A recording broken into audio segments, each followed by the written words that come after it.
नमस्कार, good morning. क्या हाल है आप सभी के। दोस्तों, आज है 5 जुलाई, दिन है रविवार का। और समस्याएं हमारे जीवन में आती रहती हैं, छोटे लेवल पर या फिर बड़े लेवल पर। लेकिन ये इस बात पर डिपेंड करता है कि आप समस्याओं से निपटते कैसे हैं। आपका एटीट्यूड ये काफ़ी मायने रखता है जीवन में समस्याओं से लड़ने में। तो आपकी प्रॉब्लम कितनी बड़ी है वो मायने नहीं रखता, बल्कि आप उनका सामना किस तरह से करते हैं वो ज़्यादा महत्वपूर्ण है। और फ्रेंड्स, आगे बढ़ेंगे। सबसे पहले बात करेंगे कि क्योंकि आप एक सीरियस एस्पायरेंट हैं, तो आसपास जो भी घटनाएं घट रही हैं तो उसका फैक्चुअल यानी कि कंसेप्ट के साथ आपके पास क्लियरेंस होना चाहिए। और मैंने एक सवाल किया था आप लोगों से कल।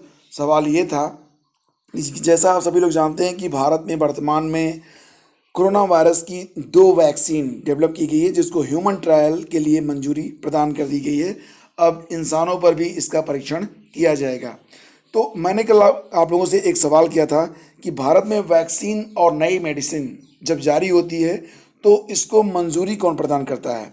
और सबसे कमाल की बात ये रही कि कुछ लोगों ने जवाब सही दिया, लेकिन मैक्सिमम लोगों के जवाब जो थे वो गलत थे। कुछ लोगों ने उसे आयुष मंत्रालय तक बताया था, कुछ लोगों ने WHO बताया था।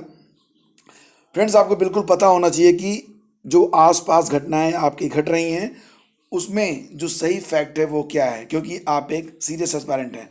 फिलहाल आपको बता दें कि भारत में अगर कोई वैक्सीन बनाई जाती है तो उसको drug controller general of India के द्वारा मंजूरी प्रदान की जाती है, जिसको आप DCGI कहते हैं। ठीक है। और वर्तमान में जो हमारे DCGI हैं उस पद पर डॉक्टर VG सोमानी कार्यरत हैं। तो ये सारे फैक्ट होते हैं जो आपकी पता होने चाहिए।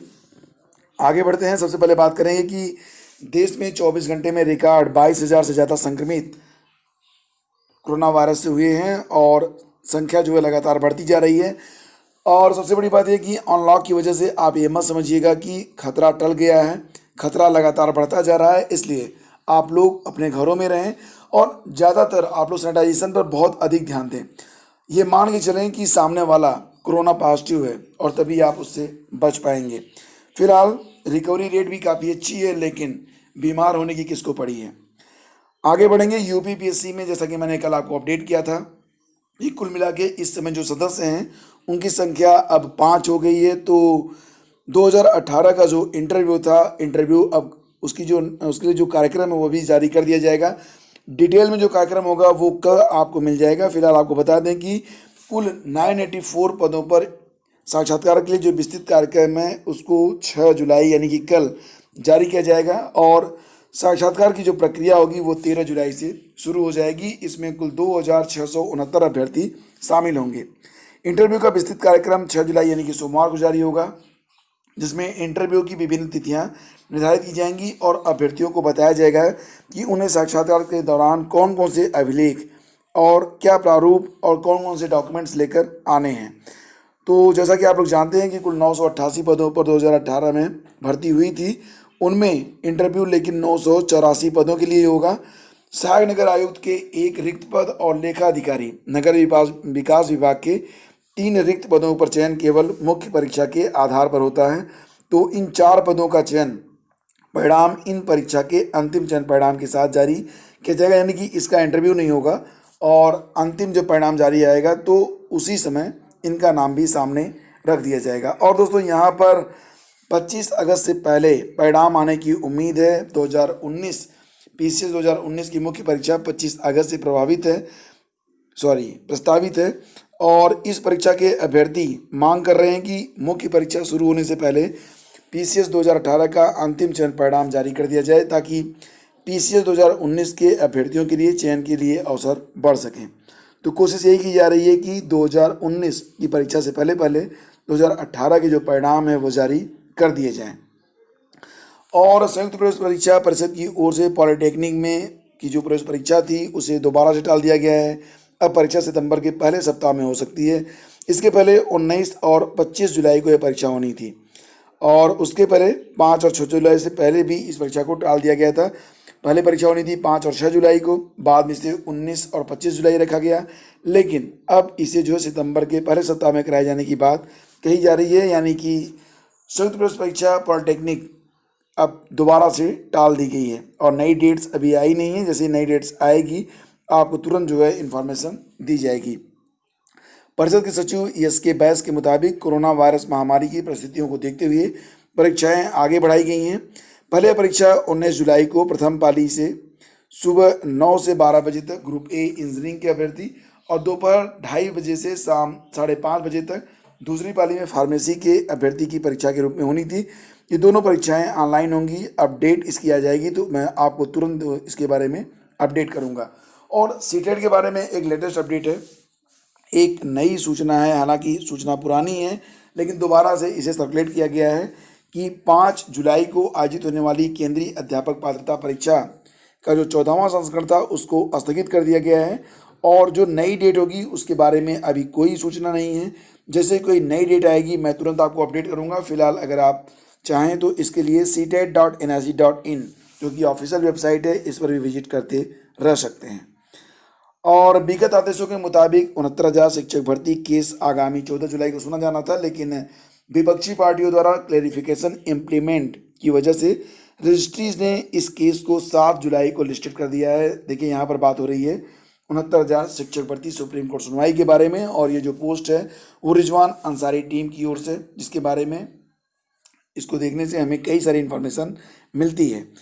तो टीम रिजवान अंसारी की ओर से 7 जुलाई को जो सुनवाई होनी है उसके अगेंस्ट कुछ ऑब्जेक्शन तैयार किए गए हैं। ऑब्जेक्शन क्या क्या हैं? पहला ऑब्जेक्शन तो ये है कि सूबेदार सिंह की याचिका में दाखिल थर्ड पार्टी का इम्प्लीमेंट न तो कोर्ट ने अलाउ किया, न ही कुछ ऐसा आदेश हुआ, तो फिर लिस्टिंग कैसे हो सकती है? यानी कि 7 जुलाई को जो लिस्टिंग हुई है उस पर ही पहला ऑब्जेक्शन है। दूसरी बात है कि मुख्य याचिकाकर्ता तो थर्ड पार्टी ने इम्प्लीमेंट एप्लीकेशन की न तो कोई सूचना दी, न ही कोई कापी रिसीव कराई।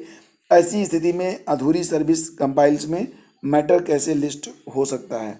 और तीसरी लिस्ट है कि तीसरा ऑब्जेक्शन है सुप्रीम कोर्ट रूल्स 2013 के मुताबिक इम्प्लीमेंट डायरेक्टली इनडायरेक्टली अलाउ होने के बाद ही मैटर लिस्ट हो सकता है। तो इसमें कुछ ऐसा हुआ ही नहीं, तो फिर रजिस्ट्री ने किस बिहाफ पर लिस्टेड कर दिया? जब 14 जुलाई को सुनवाई पूर्व से ही नियत थी तो ऐसी कौन सी जल्दबाजी है? मामले को 7 दिन पहले ही लगा दिया गया। तो ये सारे बिंदु हैं जिसके आधार पर टीम रिजवान अंसारी जो है वो अपने ऑब्जेक्शन दायर करने जा रही है। और कोरोना वायरस के खतरे को देखते हुए national institute of open schooling ने 10वीं और 12वीं की परीक्षाओं को अगले आदेश तक टाल दिया है। ये परीक्षाएं पहले 17 जुलाई से 23 अगस्त तक होनी थी। कोरोना संकट के चलते दूसरी बार परीक्षा स्थगित करनी पड़ी है। एनआईओएस के मूल्यांकन डायरेक्टर बी वेंकटेश्वरन ने कहा कि मार्च अप्रैल में आयोजित होने वाली 10वीं और 12वीं कक्षा की बोर्ड परीक्षा जो 17 जुलाई से आयोजित होनी थी अगले आदेश तक स्थगित की जा रही है। अब नई डेट से आएगी तो उसमें आपको पता चलेगा कि नए एग्ज़ाम डेट क्या होंगे। और कल से खुल रहे हैं यूपी में सभी स्कूल और कॉलेज, हालांकि सिर्फ टीचर ही जाएंगे स्कूल में और जो स्टूडेंट हैं वो नहीं जाएंगे और ऑनलाइन स्टडी करवाई जाएगी 15 जुलाई से। तो ये निर्देश जारी कर दिए गए हैं। हालांकि बहुत सारे शिक्षक संगठन ऐसे भी हैं जो कि स्कूल खुलने का विरोध भी कर रहे हैं और इसके संदर्भ में वो शिक्षा मंत्री से भी मुलाकात कर रहे हैं। तो शासन ने माध्यमिक विद्यालयों में ऑनलाइन शिक्षण शुरू करने के निर्देश जारी कर दिए हैं। जिला विद्यालय निरीक्षक लखनऊ मुकेश कुमार सिंह ने इसके लिए जिले के समस्त 1044 कॉलेज के प्रबंधक और प्रधानाचार्य को शासनादेश के साथ कॉलेज खोलने के निर्देश जारी किए हैं। उन्होंने बताया कि जिले के सभी सरकारी और गैर सरकारी माध्यमिक कॉलेजों को खोलने के आदेश जारी हो गए हैं। तो फ्रेंड्स, अगर बात करें एसटीएफ की जो पिछली जांच चल रही है, मथुरा में जो जांच हुई थी फर्जी शिक्षकों के संबंध में, तो उसमें अब एसटीएफ को ये अंदेशा लग रहा है कि अगर पूरी जांच की जाए तो लगभग यूपी में 1 लाख से अधिक फर्जी शिक्षक आ सकते हैं सामने। तो एसटीएफ की 2 साल पहले की रिपोर्ट को माने तो प्रदेश के करीब 1 लाख शिक्षक जांच के दायरे में हैं। 2 साल पहले जब एसटीएफ ने फर्जी दस्तावेज के जरिए नौकरी हासिल करने वाले शिक्षकों पर शिकंजा कसना शुरू किया था तो तमाम शिक्षकों ने अपने पैन कार्ड और दस्तावेजों को बदलना शुरू कर दिया था। शिक्षकों का डेटा मानव संपदा पोर्टल और प्रेरणा ऐप पर अपलोड किया जाने लगा तो गड़बड़ी पकड़ में आई है। और एसटीएफ के अधिकारियों की माने तो इस जालसाजी में फर्जी शिक्षकों के साथ शिक्षा विभाग के अधिकारी और बाबू भी बड़े पैमाने पर शामिल हो सकते हैं, क्योंकि बिना मिलीभगत के तो इतना बड़ा कांड हो ही नहीं सकता है। मथुरा में भी जब एसटीएफ ने वहां के तत्कालीन बीएसएफ पर शिकंजा कसना शुरू किया था तो एसटीएफ पर बड़े पैमाने से दबाव बनाया गया था। बाद में बीएसएफ के खिलाफ कोई ठोस कार्रवाई भी नहीं हुई थी। 4 लाख से ज़्यादा शिक्षकों के दस्तावेजों की जांच होनी है। जांच हालांकि एसटीएफ के लिए 4 लाख शिक्षकों की दस्तावेजों का जो जांच है वो कर पाना काफ़ी मुश्किल होगा। एसटीएफ ने फिलहाल बेसिक शिक्षा विभाग से उनकी वेबसाइट का लिंक मांगा है। तो फ्रेंड्स, ये थी आज की सारी अपडेट्स। आप सभी का दिन मंगलमय हो, खुश रहिए, लगातार पढ़ते रहिए और अपने जीवन में आगे बढ़ते रहिए। और फ्रेंड्स, मैं दोबारा से कहना चाहूँगा कि आपके आसपास जो भी घटनाएं घटती हैं उसमें आप लोग थोड़ा सा अपना नज़र बनाए रखे मतलब कि जो भी, जैसे मान लेते हैं कि कोई टीका वगैरह बन रहा है या कोई भी घटना घटती है तो उसमें जो फैक्ट होते हैं एग्ज़ाम पॉइंट ऑफ व्यू से, उस पर आप लोग अपनी नज़र बनाए रखें और ये काफ़ी ज़रूरी होता है। ठीक है, चलिए चलते आप लोगों से एक बहुत सरल सा सवाल करता हूँ। अगर आप इसका जवाब दे सकते हैं तो नीचे कमेंट करके बताइए कि गैस जो धान के खेत से उत्सर्जित होती है, बहुत ही सरल प्रश्न है, वह गैस जो धान के खेत से निकलती है उस गैस का नाम क्या है? धान के खेत से उत्सर्जित होने वाली गैस का नाम क्या है? नाइट्रोजन निकलती है, कार्बन डाइऑक्साइड निकलती है, कार्बन मोनोऑक्साइड निकलती है या फिर मीथेन निकलती है? तो फटाफट कमेंट करिए, बताइए, देखते हैं कि कितने सीरियस एस्पायरेंट हैं आप सभी लोग। Thank you so much, have a great day, जय हिंद।